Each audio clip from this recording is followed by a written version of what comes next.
Welcome to the Doug and Commish Show. Obviously, this is just the Doug Show tonight, and so we would encourage you to treat this as a podcast, as I'm going to be here by myself. Commish is not able to be here tonight, but we are going to go as much through as we can through the playoffs and the next two rounds, round two, and the matchups that we have are the finest bean going into the dump and taking on trash. And we also have white trash heading into the foxhole and going after a soldier. We have a special guest with us. Dan Chapman is actually going to join us on the phone.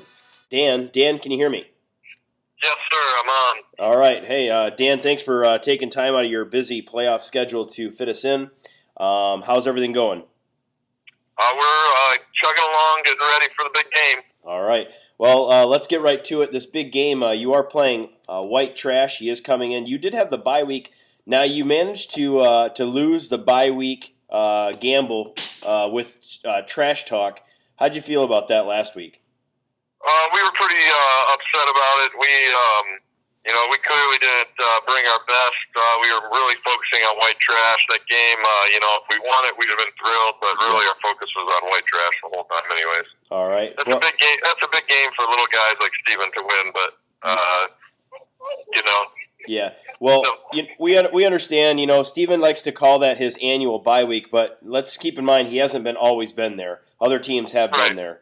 So it's unfortunate that he feels that way. But anyway, your matchup this week, you've got some interesting ones. Eli hasn't necessarily been throwing the ball because all of his guys are hurt, and he goes up against Philadelphia this week. And Philadelphia's been giving up some points in the air. How do you feel about his chances this week?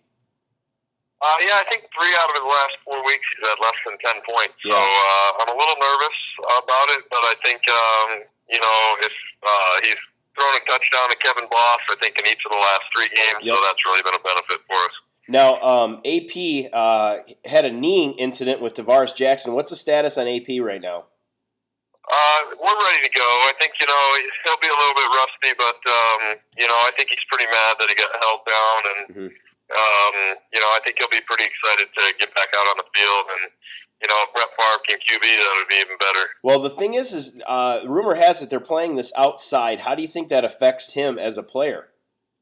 Oh, I think because he's used to playing in the dome right around this time of year. He is. But he's a ground tear upper, so I think he'll be a plow horse if they play outdoors. All right. Now we also noticed that you're not running a second running back. You're going to go with 2 tight ends, Boss and Miller. What was kind of the thoughts behind that? Well, LT hadn't really been putting up huge numbers anyways, and to go against the Steelers, that doesn't really seem to make sense. So Zach Miller's starting to get 100% now, and so we're confident that he's going to have a big touchdown week for us out of the tight end spot there. Now, this your Pittsburgh trade has seemed to be beneficial as they have single-handedly outscored Miles Austin. So that doesn't look like a bad trade right now for you. No, they're putting up like 16 points a game since I've gotten them. Obviously, they had one bad week against the Patriots, but I'm pretty confident they're going to even have another big week going against the weak New York Jets team. Now, let me go through Jake's lineup. He's got Fitzpatrick going against the Dolphins. He's got Maurice Jones-Drew against the Colts. Michael Turner against Seattle. I think his running back matchups have to at least kind of get you a little bit nervous.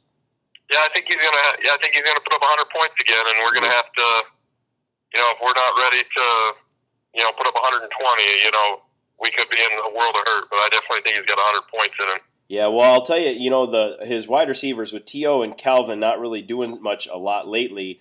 Deshaun Jackson can make up for any points that those guys lack. Yeah, Deshaun Jackson's a guy, if his running backs have a good day and Deshaun Jackson has a couple big catches, that's where Jake's going to end up. Trash is going to beat you there, White Trash will. He was also able to pick up the Cardinals, and rumor had it you were trying to pick up the Cardinals as well. We had a play in there, but being the number 1 seed, you don't get the number 1 waiver pick, and so Jake was able to get an advantage on us there. But we're not afraid of that pick. We just thought if we could make things a little bit harder on him, we would. All right. Well, right now ESPN has you projected to lose 111 to 109. What do you see happening this weekend? Are you willing to give us a bold prediction, or you just want to keep that tight to your chest? No, we're ready. I mean, I think we're ready to put up 120 points. Dwayne Bowe is pretty mad about his personal outings, and Andre Johnson's got a good, favorable matchup this week, and so I think we'll put up 120 points. So I don't think 111 will win it for Jake. So I think we got 120 on us. Now, on the other side of things, if you have just a little bit more time, the Trash Talk matchup against Bean, Trash Talk got some bad news when he found out that the quarterback for, obviously this affects you too, but the quarterback might be Patrick Ramsey coming out of Minnesota. And he's got Sidney Rice. How badly do you think that'll affect him? Oh, he already had weak wide receivers, with Sidney Rice. So,